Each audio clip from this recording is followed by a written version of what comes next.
Fosse നമസ്കാരം. നമസ്കാരം. ഇവിടെ വെള്ളാപ്പള്ളി നടേശന് പത്മഭൂഷൺ കിട്ടി, മമ്മൂട്ടിക്ക് കിട്ടി, ജസ്റ്റിസ് കെ ടി തോമസിന് പത്മവിഭൂഷൺ കിട്ടി.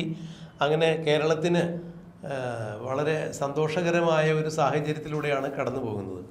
എന്നാൽ വെള്ളാപ്പള്ളി നടേശൻ എന്ന് പറയുന്ന SNDPയുടെ സാമുദായിക ആചാര്യന്, സാമുദായിക അധ്യക്ഷന് എന്ത് തരത്തിലാണ്, ഏത് കാറ്റഗറിയിലാണ് ഈ പത്മഭൂഷൺ നൽകിയിരിക്കുന്നത് എന്നുള്ള ചോദ്യത്തിന് വിദ്യാഭ്യാസ രംഗത്ത് SNDP നടത്തിയ സേവന പ്രവർത്തനങ്ങൾക്ക് വേണ്ടിയാണ് വെള്ളാപ്പള്ളി നടേശന് പത്മഭൂഷൺ നൽകിയിരിക്കുന്നത് എന്നുള്ളതാണ് അറിയാൻ കഴിയുന്നത്.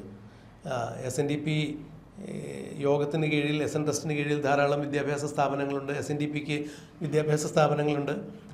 അപ്പോൾ അതിലൂടെയെല്ലാം സമൂഹത്തിന് നൽകിയ വിലപ്പെട്ട സേവനങ്ങൾ മാനിച്ചുകൊണ്ടാണ് വെള്ളാപ്പള്ളി നടേശന് പത്മഭൂഷൺ പുരസ്കാരം നൽകിയത് എന്നാണ് പറയപ്പെടുന്നത്. അത് വലിയ വിവാദങ്ങൾക്ക് വഴിവെച്ചിരിക്കുന്നു. എന്നാൽ ശ്രീനാരായണ ഗുരുവിൻ്റെ പേരിൽ ഉരുവം കൊണ്ട ഒരു ജാതി, ഒരു മതം, ഒരു ദൈവം, മനുഷ്യന് മതമേതായാലും മനുഷ്യൻ നന്നായാൽ മതി എന്നൊക്കെ വലിയ വലിയ ഉത്ബോധനങ്ങൾ അദ്വൈത സിദ്ധാന്തം കേരളത്തിന് നൽകുകയും കേരളത്തിൽ മതേതര നിലപാടുകൾക്ക് തിരികൊളുത്തുകയും ചെയ്ത ഗുരുദേവൻ്റെ പേരിൽ ഉരുവം കൊണ്ട SNDP പ്രസ്ഥാനത്തിൻ്റെ തലപ്പത്തിരിക്കുന്ന വെള്ളാപ്പള്ളി നടേശൻ നിരന്തരം മതസ്പർദ്ധയുണ്ടാക്കുന്ന തരത്തിലുള്ള രീതിയിലുള്ള പ്രസംഗങ്ങളാണ് പലപ്പോഴും നടത്തിയിരുന്നത്.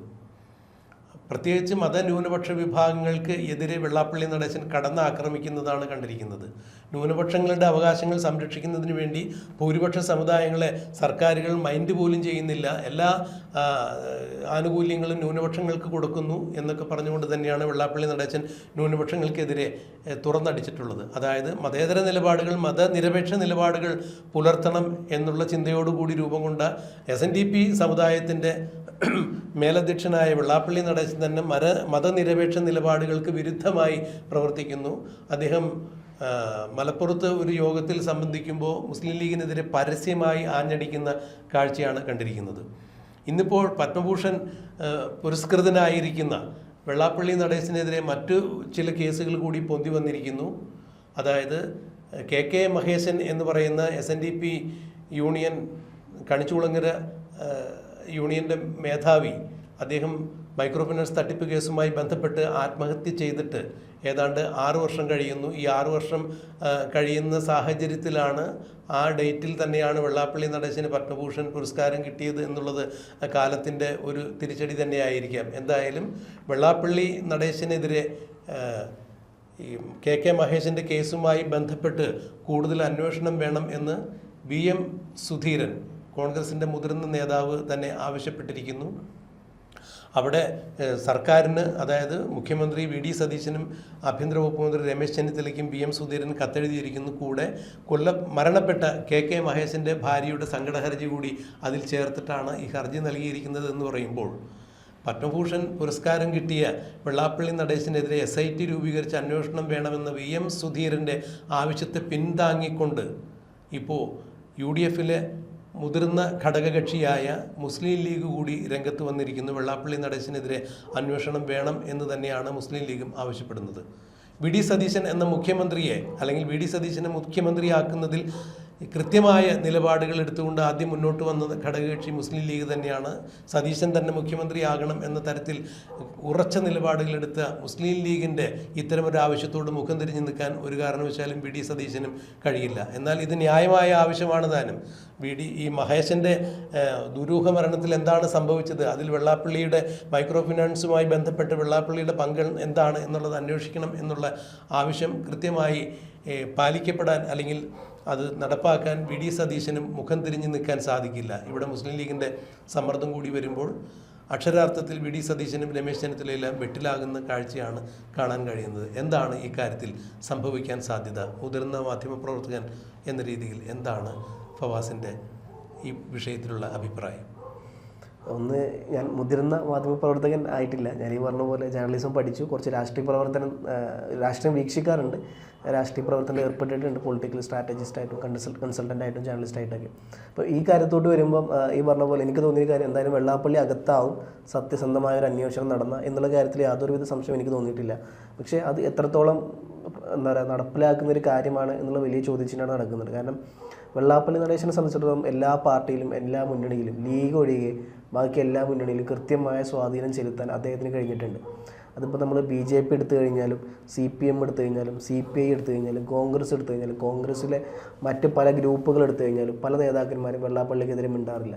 നമുക്കറിയുമ്പോൾ ഇപ്പം എന്താ പറയുക VD സതീശനെ മാറ്റി നിർത്തിയിട്ട് ബാക്കി പല നേതാക്കന്മാരെ നമുക്ക് എടുത്തു കഴിഞ്ഞാൽ മനസ്സിലാവും.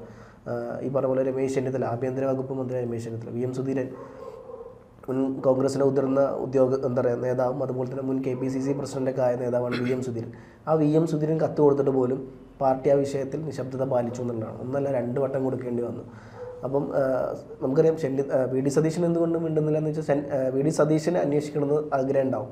കാരണം അദ്ദേഹമാണ് ഏറ്റവും കൂടുതൽ വെള്ളാപ്പള്ളി നടേശൻ്റെ ആക്രമണത്തിന് വിധേയനായ നേതാവ് ആരാന്ന് ചോദിച്ചാൽ ഉത്തരമില്ലാതെ എന്താ നമുക്ക് ഒറ്റയടിക്ക് പറയാൻ പറ്റുന്ന ഉത്തരമാണ് VD സതീശനുള്ള. സ്വാഭാവികമായിട്ടും ആ VD സതീശൻ ഭരണത്തിൽ വരുമ്പോൾ അദ്ദേഹത്തിന് ഇത്തരത്തിൽ കേസ് കിട്ടും അന്വേഷിക്കുന്നുള്ള സ്വാഭാവികമാണ്. പക്ഷേ എന്തുകൊണ്ട് VD സതീശൻ നിശബ്ദത പാലിക്കുന്നു എന്ന് ചോദിച്ചാൽ ഉത്തരം പല കോൺഗ്രസ് നേതാക്കന്മാരും ആ വിഷയത്തിൽ മൗനം കീപ്പ് ചെയ്യുന്നത് കൊണ്ട് തന്നെയാണ്. കാരണം നമുക്കറിയാം രമേശ് ചെന്നിത്തല എടുത്തു കഴിഞ്ഞാൽ അദ്ദേഹം ഈ പറഞ്ഞ പോലെ വെള്ളാപ്പള്ളിയായിട്ട് നല്ല ബന്ധം കീപ്പ് ചെയ്യുന്ന ആളാണ്.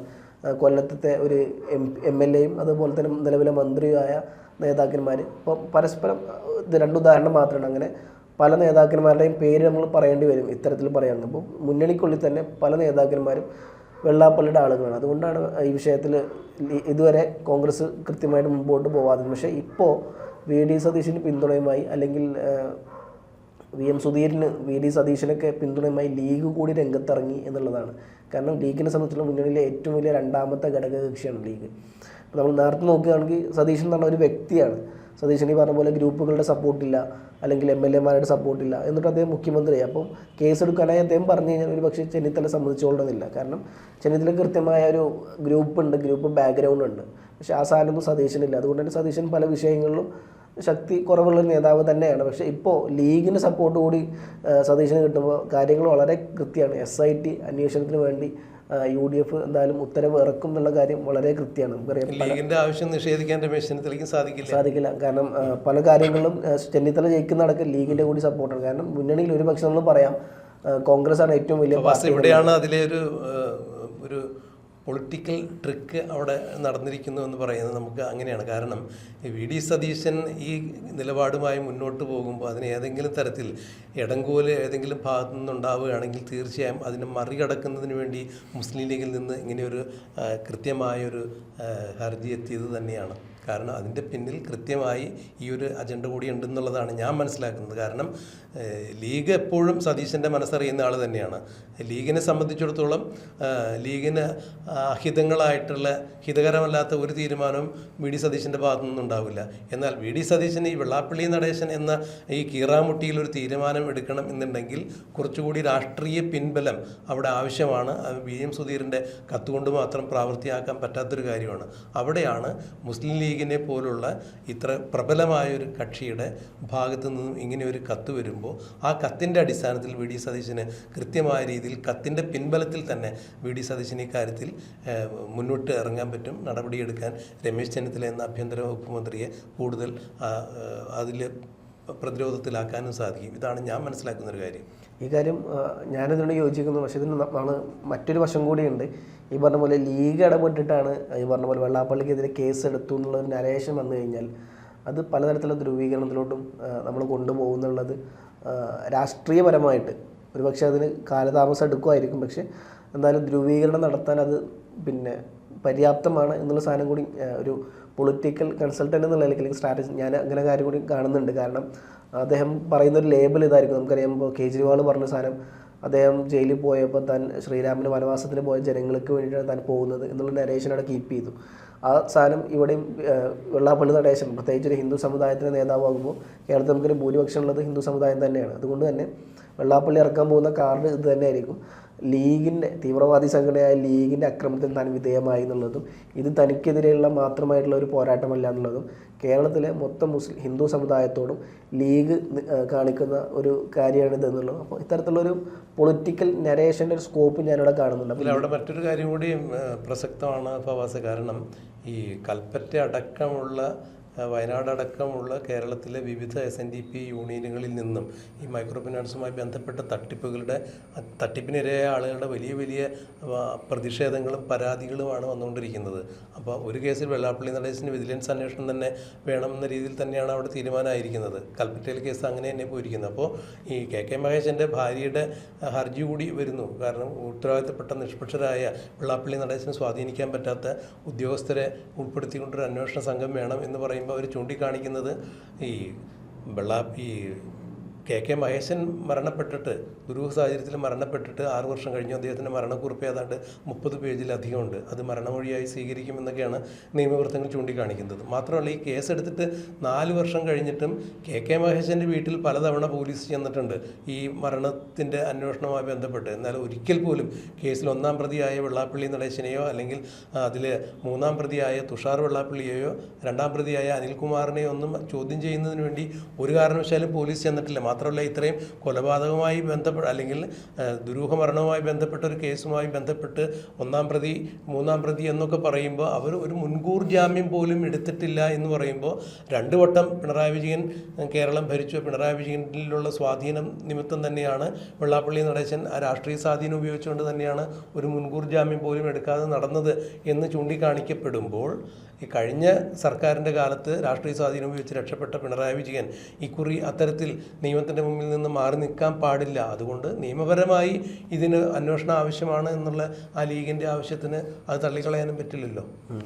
സംഭവം വരെ സെൻസിറ്റീവായ ഇഷ്യൂ ആണ്. പക്ഷേ ഈ പറഞ്ഞ പോലെ ഇങ്ങനെയൊക്കെ വെള്ളാപ്പള്ളി ഒരുപക്ഷെ ഇത്തരത്തിലുള്ള കാർഡുകൾ വെള്ളാപ്പള്ളി നടേശനെ ഇറക്കി കഴിഞ്ഞാലും അത് എത്രത്തോളം ഹിന്ദു സമൂഹത്തിൽ എഫക്റ്റ് ആവുന്നുള്ള വലിയ ചോദിച്ചിട്ടുണ്ട്. കാരണം എനിക്ക് തോന്നുന്നു നല്ല ശതമാനം നമ്മളിപ്പോൾ ഒരു 100 ഈഴവ സമുദായത്തിൻ്റെ അല്ലെങ്കിൽ SNDP നേതാക്കന്മാരെടുത്താൽ 95% വെള്ളാപ്പള്ളിക്കെതിരാണ്.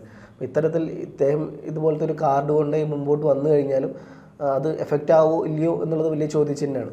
അപ്പോൾ എന്തായാലും ലീഗിൽ നിലപാടിൽ കർശനമായ നിലപാട് എടുത്തിട്ടുണ്ട്. അത് ഒന്നല്ലെങ്കിൽ ഒരു പക്ഷേ വെള്ളാപ്പള്ളിയെ കൊണ്ടേ പോവുകയുള്ളൂ. കാരണം ഈ പറഞ്ഞ പോലെ മുന്നണിക്കുള്ളിൽ പോലും വെള്ളാപ്പള്ളിക്കെതിരെ വലിയ തരത്തിലുള്ള ആരോപണങ്ങളുണ്ട്. പിന്നെ മലപ്പുറം നമുക്കറിയാം ഇപ്പം ലീഗിൻ്റെ അല്ലെങ്കിൽ UDFൻ്റെ നട്ടെല്ലെന്ന് പറഞ്ഞാൽ അത് ലീഗ് തന്നെയാണ്. ഒരു പക്ഷേ ലീഗില്ലായിരുന്നു എന്നുണ്ടെങ്കിൽ മലബാറിൽ പലയിടത്തും ഇപ്പോൾ നമുക്കറിയാം മലപ്പുറം തൂത്തുവാരി എല്ലാ സീറ്റും കിട്ടി, കോഴിക്കോട് ഒരു സീറ്റ് ഒഴികെ എല്ലായിടത്തും കിട്ടി, കണ്ണൂരും തന്നെ പല സ്ഥലത്തും പിടിച്ചു. പക്ഷേ അവിടെയൊക്കെ ഈ പറഞ്ഞ പോലെ കോൺഗ്രസിൻ്റെ കഴിവ് കൊണ്ടല്ല ലീഗിൻ്റെ സംഘടനാ ശേഷി കൊണ്ട് മാത്രമാണ് മലബാറിൽ ഈ പറഞ്ഞ പോലെ കോൺഗ്രസ് പിടിച്ച് നിൽക്കുന്നത്. ഒരു പക്ഷേ ലീഗ് ഇല്ലായിരുന്നു എന്നുണ്ടെങ്കിൽ പോലും ലീഗിന് മലപ്പുറത്ത് പിടിച്ചേക്കാൻ, കോൺഗ്രസ് ഇല്ലെങ്കിലും ലീഗിന് മലപ്പുറത്ത് പിടിച്ചേക്കാൻ പറ്റും, മലബാറിൽ പിടിച്ചേക്കാൻ പറ്റും. അപ്പോൾ ഇത്തരത്തിൽ എന്താ പറയുക UDFൻ്റെ നട്ടെല്ല് എന്ന് പറയുന്ന ലീഗ് തന്നെ ഈ കേസുമായി മുമ്പോട്ട് വരുമ്പോൾ സ്വാഭാവികമായിട്ടും കോൺഗ്രസിന് അത് ചെവി കൊള്ളാണ്ട് തട്ടിക്കളയാൻ പറ്റില്ല എന്നുള്ള സത്യാവസ്ഥ അവിടെ ഉണ്ട്. അപ്പോൾ എന്തായാലും എനിക്ക് തോന്നുന്നു ഇത്രയും നേരം ഈ പറഞ്ഞ പോലെ ആഭ്യന്തര വകുപ്പ് മന്ത്രി ഇതിന് ചെവി കൊടുത്തില്ല. പക്ഷേ ഇനി കാര്യങ്ങളുടെ കിടപ്പ് അങ്ങനെ ആയിരിക്കില്ല. എന്നാലും ഒരു SITക്കോ ഇപ്പോൾ നമുക്കറിയാം പല കേസുകളും CBIക്ക് വരെ വിട്ട ചരിത്രമുണ്ട് കോൺഗ്രസ്സിന്. ഇപ്പം UDF സർക്കാർ വന്നതിന് ശേഷം നവീൻ ബാബുവിൻ്റെ കേസുമായി ബന്ധപ്പെട്ടെങ്കിൽ അദ്ദേഹത്തിൻ്റെ കുടുംബം ഒരു കാര്യം ആവശ്യപ്പെട്ട് മണിക്കൂറുകൾക്കകം തന്നെ ആവശ്യമായി ബന്ധപ്പെട്ട് UDF സർക്കാർ നിലപാടെടുക്കുന്നു. അത് CBIക്ക് വിട്ടുകൊടുക്കാൻ തങ്ങൾക്കും തയ്യാറാണെന്ന് പറയുന്നു. CBIക്ക് വിട്ടുകൊടുക്കുന്നു. സെയിം സാധനമാണ് ഇപ്പോൾ ഇവിടെ വരുന്നത്. ഇത് ഈ കേസുമായി ബന്ധപ്പെട്ട് അദ്ദേഹത്തിൻ്റെ ഭാര്യ രംഗത്ത് വരുന്നു. നിഷ്പക്ഷമായ ആവശ്യം മാത്രമേ അവർ ആവശ്യപ്പെടുന്നുള്ളൂ, അല്ലാണ്ട് CBIയുടെ കാര്യമൊന്നും പറയുന്നില്ല. അറ്റ്ലീസ്റ്റ് ഒരു SIT രൂപീകരിച്ചുകൊണ്ട് ഈ വിഷയത്തിൽ തൻ്റെ ഭർത്താവിനൊരു എന്താ പറയുക നീതി ലഭിക്കണം എന്നുള്ളതും, ഭർത്താവിൻ്റെ നീതിക്കപ്പുറം പല ഈ പറഞ്ഞ പോലെ SNDP നേതാക്കന്മാരുടെ പൈസ കൊണ്ടാണ് വെള്ളാപ്പള്ളി ഇത്തരത്തിലുള്ള കളികൾ കളിച്ചിട്ടുള്ളത് എന്നുള്ളത്. അപ്പോൾ അത് ഒരാളുടെ കേസ് എന്നുള്ളതിനപ്പുറം ഒരു മൊത്തം സമുദായത്തിൻ്റെ സമൂഹത്തിൻ്റെ കേസ് കൂടിയാണ് ഈ സാധനം കിടക്കുന്നത്. അല്ല, അവിടെ ക്രൈം അത് തന്നെയാണല്ലോ. കാരണം ഈ KK മഹേശനെ ഏതെങ്കിലും തരണത്തിൽ ആത്മഹത്യ ചെയ്യണമെന്നുണ്ടെങ്കിൽ ഈ മൈക്രോ ഫിനാൻസുമായിട്ട് ബന്ധപ്പെട്ടിട്ട് അതിൻ്റെ ഈ ക്രയവിക്രയം പൈസ എവിടെ പോയി, അല്ലെങ്കിൽ അതുമായി ബന്ധപ്പെട്ട് എങ്ങനെയാണ് വെള്ളാപ്പള്ളി നടേശനിലേക്ക് അന്വേഷണം ചെല്ലുന്നത് എന്നുള്ളതാണ് അവിടെ ക്രൈം അത് തന്നെ ആരോപിക്കപ്പെടുന്നത്. അപ്പോൾ തീർച്ചയായും ഈ മരണമായിട്ട് ബന്ധപ്പെട്ട് അന്വേഷിക്കപ്പെടുമ്പോൾ തീർച്ചയായും അതുകൂടി ചർച്ച ചെയ്യും, അത് അന്വേഷണത്തിൽ വരുമല്ലോ. അവിടെയാണ് ഇപ്പോൾ ഈ കേരളത്തിൽ ഇങ്ങോട്ടുള്ള മൈക്രോ ഫിനാൻസുമായി ബന്ധപ്പെട്ട് ലോൺ എടുത്ത് കിടപ്പാടം വരെ നഷ്ടപ്പെട്ട ആളുകൾ അല്ലെങ്കിൽ ജപ്തി നേരിടുന്ന ഒത്തിരി SNDP യൂണിയൻ പ്രവർത്തകർ ഇപ്പോൾ മുന്നോട്ട് വന്നിട്ടുണ്ട്. അവർ എന്തായാലും ഒരു കാരണവശാലും അവരുടെ ഈ ഇത്തരം സ്റ്റേറ്റ്മെൻറ്റുകൾ അവഗണിക്കാൻ സർക്കാരിന് സാധിക്കില്ല. എന്തായാലും ഈ ലീഗ് കൊടുത്തിരിക്കുന്ന അല്ലെങ്കിൽ VN സുധീരൻ കൊടുത്തിരിക്കുന്ന ഈ കത്തിനെ അടിസ്ഥാനപ്പെടുത്തി മാത്രമല്ലല്ലോ ഇപ്പോൾ ഇങ്ങനെ ഒരു അന്വേഷണം നടക്കേണ്ടത്. ഇപ്പോൾ ഈ KK മഹേശൻ്റെ ഭാര്യയുടെ ഒരു ന്യായമായ ആവശ്യമുള്ള നവീൻ ബാബുവിൻ്റെ ഭാര്യയും കുടുംബവും കൊടുത്ത CBI അന്വേഷണം എന്ന ആവശ്യത്തിൽ സർക്കാർ അതിന് കൃത്യമായി കൃത്യമായ നിലപാടെടുക്കുമ്പോൾ ഇതും ഇത്തരം ഒരു ആവശ്യം കൂടി ഇവിടെ പരിഗണിക്കപ്പെടേണ്ടത് തന്നെയല്ലേ? അല്ലെങ്കിൽ അവിടെ ഒരു വിഭാഗീയത ചോദ്യം ചെയ്യപ്പെടില്ലേ? തീർച്ചയായും അത് പാടില്ലല്ലോ. നിയമം എല്ലാവർക്കും ഒരുപോലെ തന്നെയാണല്ലോ. അപ്പോൾ അതുകൊണ്ട് അക്ഷരാർത്ഥത്തിൽ വി.ഡി. സതീശൻ കളിച്ചൊരു കളി തന്നെയാണ് ഈ ലീഗിനെ കൊണ്ട് ഇങ്ങനെ ഒരു കത്ത് കൊടുപ്പിച്ചതെന്നുള്ളതാണ് ഞാൻ മനസ്സിലാക്കുന്നത്. പിന്നെ എനിക്ക് തോന്നിയ മറ്റൊരു കാര്യം, ഈ കേസ് എന്തായാലും CBI കൊണ്ടോ അല്ലെങ്കിൽ മറ്റ് കേന്ദ്ര അന്വേഷണ ഏജൻസികളെ കൊണ്ട് അന്വേഷിപ്പിച്ച് കഴിഞ്ഞാൽ കൃത്യമായൊരു ഉത്തരം കിട്ടില്ല എന്നുള്ളത് എനിക്കൊന്നുമില്ല. കാരണം ഈ പറഞ്ഞ പോലെ വെള്ളാപ്പള്ളിക്ക് ഇവിടെ മാത്രമല്ല ഹോൾഡ്, അങ്ങ് ഡൽഹിയിൽ വരെ ഹോൾഡുള്ള ആളാണ്. അപ്പോൾ അതിൻ്റെ ഭാഗമായിട്ടാണ് BJPയുടെ കൃത്യമായ ഇടപെടലിൻ്റെ ഭാഗമായിട്ടാണ് അദ്ദേഹത്തിന് കിട്ടിയ പുരസ്കാരങ്ങളടക്കം. അല്ലെങ്കിൽ നമുക്ക് പറയാൻ പറ്റും ആരാണ് ഇവിടെ ഒരു SNDP നേതാവ് പോലും അദ്ദേഹത്തെ റെക്കമെൻഡ് ചെയ്യില്ല, സംസ്ഥാന സർക്കാർ റെക്കമെൻഡ് ചെയ്യില്ല, എന്നിട്ട് പോലും അദ്ദേഹത്തിന് സ്ഥാനം കിട്ടിയെന്ന് പറയുമ്പോൾ കൃത്യമായി BJP റെക്കമെൻഡേഷൻ തന്നെയാണ് അദ്ദേഹം കിട്ടിയിട്ടുള്ളത്. അപ്പോൾ അദ്ദേഹത്തിനെതിരെ കേസുമായിട്ട് കേന്ദ്രത്തിലോട്ട് പോകുമ്പോൾ സ്വാഭാവികമായിട്ടും കേന്ദ്രം ആ വിഷയത്തിൽ അലസത കാണിക്കുന്നുള്ളത് സ്വാഭാവികമാണ്. അല്ല, അവിടെയും ഒരു കേന്ദ്ര നേതൃത്വം BJPയുടെ നേതൃത്വം മനസ്സിലാക്കുകയോ മനസ്സിലാക്കാതെ പോകുന്നൊരു കാര്യം കൂടിയുണ്ട്. ഇപ്പോൾ SNDPക്ക് നിർണായകമായ സ്വാധീനമുള്ള സ്ഥലങ്ങളിലെല്ലാം വെള്ളാപ്പള്ളി നടേശൻ പരസ്യമായിട്ട് തെറി പറഞ്ഞ നേതാക്കന്മാർ ജയിച്ചിട്ട് കൂടിയുണ്ട്. വി.ഡി. സതീശനടക്കമുള്ള ആളുകൾ ജയിച്ച് കയറിയിട്ടുണ്ട്. അതും നല്ല ഭൂരിപക്ഷത്തിന്. അപ്പോൾ വെള്ളാപ്പള്ളി നടേശൻ്റെ ഈ ഒരു സ്വാധീനം SNDP അംഗങ്ങൾ പോലും അവർക്കിടയിൽ പോലും ഇല്ല എന്നുള്ളതിൻ്റെ വ്യക്തമായ നിദർശനമാണ് അതൊക്കെ. അപ്പോൾ തീർച്ചയായും ഒരു കാര്യക്ഷമമായ രീതിയിലൊരു പഠനം നടത്തുകയാണെങ്കിൽ കേന്ദ്ര BJPയും ചിലപ്പോൾ ഒരു തിരുത്തൽ നടത്തിയേക്കാം എന്നുള്ളത് തന്നെയാണ് ഞാനും മനസ്സിലാക്കുന്നത്. BJP എന്ന പ്രസ്ഥാനം വളരണം എന്നുണ്ടെങ്കിൽ വെള്ളാപ്പള്ളി നടേശനെ പോലുള്ള ആളുകളുടെ സഹായം ആവശ്യമാണെന്ന് തിരിച്ചറിഞ്ഞിട്ടായിരിക്കാം അവരൊരു പക്ഷേ ഒരു മുഴം മുന്നേ നീക്കി എറിഞ്ഞ് ഇപ്പോൾ പത്മഭൂഷൺ പോലുള്ള പുരസ്കാരങ്ങൾ നൽകിയത് എന്നുള്ള ആരോപണത്തെ ശരിവെച്ചാൽ പോലും BJP ഇപ്പോൾ നടക്കുന്ന ചില കാര്യങ്ങൾ, ഇപ്പോൾ ഷോൺ ജോർജിനെ പോലുള്ള BJP നേതാക്കളൊക്കെ കൃത്യമായ കാര്യങ്ങൾ ഇപ്പോൾ രാജീവ് ചന്ദ്രശേഖരനെ പോലുള്ള ആളുകൾ ധരിപ്പിക്കുന്നതിലുപരിയായിട്ട് അല്ലെങ്കിൽ അതുപോലെ ഇവരിൽ നിന്നുമെല്ലാം അവർ അഭിപ്രായങ്ങൾ തേടുന്നുണ്ടാവും. അപ്പോൾ തീർച്ചയായും ഇതിൻ്റെ കാര്യങ്ങളൊക്കെ അതായത് ഒരു സംസ്ഥാനത്ത് എന്ത് നടക്കുന്നു എന്ന് തിരിച്ചറിയാൻ വേണ്ടി ഓരോരോ രാഷ്ട്രീയ പാർട്ടികൾക്കും ഏതാണ്ട് രഹസ്യ സ്വഭാവമുള്ള രഹസ്യ പോലീസ് പോലുള്ള ചില സംഘടനകൾ പ്രവർത്തിക്കുന്നുണ്ടെന്നുള്ളത് നമുക്ക് എല്ലാവർക്കും അറിയാം. അപ്പോൾ തീർച്ചയായിട്ടും കൃത്യമായ വിവരങ്ങൾ അവർക്ക് കൊടുക്കുന്നുണ്ട്. അവിടെ വെള്ളാപ്പള്ളിയുടെ നടേശൻ്റെ പ്രസക്തിയും എന്താണെന്നുള്ള അവരും മനസ്സിലാക്കുന്നുണ്ടാവും. എന്തായാലും ഒരു കാര്യം ഉറപ്പാണ്, വി.ഡി. സതീശൻ്റെ ഈ ലീഗിൻ്റെ ഈ കത്തിനെ അവഗണിച്ചുകൊണ്ട് ഈ വിഷയത്തിൽ മുന്നോട്ട് പോകാൻ പറ്റും എന്നുള്ളത് തോന്നുന്നില്ല.